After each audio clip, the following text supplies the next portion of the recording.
Doğmalarına baş çəkmək istəyən sərnişinlərin üzləşdiyi çətinliklər barədə Qasım Xuluflu danışacaq. Vətəndaşların ünvan başına təhlükəsiz və rahat çatdırılması üçün Bakı Avtovağzalı, eyni zamanda Azərbaycan Dəmir Yolları da gücləndirilmiş qrafiklə çalışır.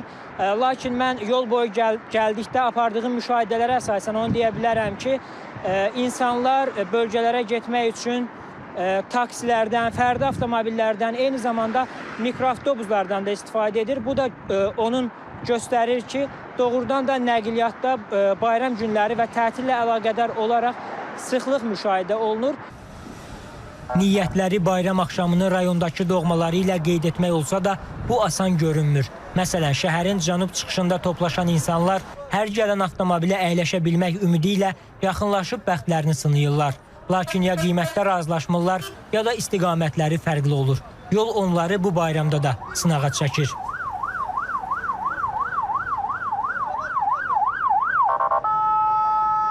Kürdəmir rayonuna gedirəm.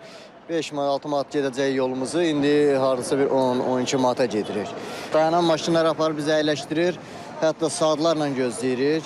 Onca biz məcburiyyət qarşısında qalıb belə yol kənarındakı maşınlara yaxınlaşırıq. Əvvəl elə bir ki, çox asandı idi. Çatan kimi heç maşından düşən kimi götürürdülər. İndi çox çətindir.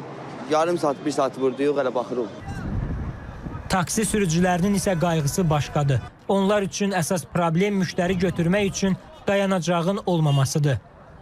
Qiymətlərdə heç bir fərq yoxdur. Qiymət elə yazıq rayondan gələn sürücü eyni qiymətə gəlir. Buradan da aparanda eyni. Heç qiymət fərqi yoxdur.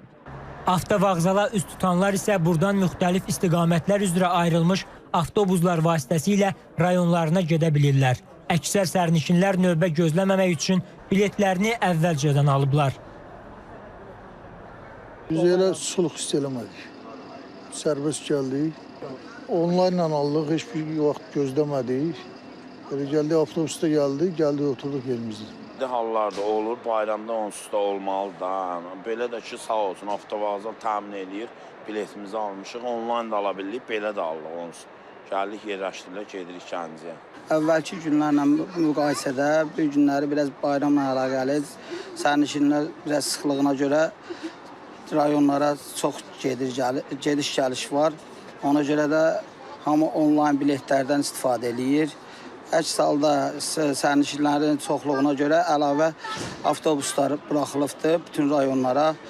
Ötən gün Bakı Beynəlxalq Avtovağzal kompleksindən 386 reys həyata keçirilib. 14 mindən çox sərnişin mənzil başına çatdırılıb.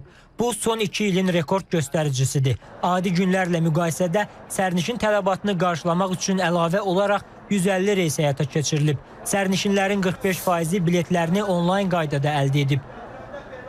Qasım Xuluflu, Ülvi İsmailov, İTV Xəbər.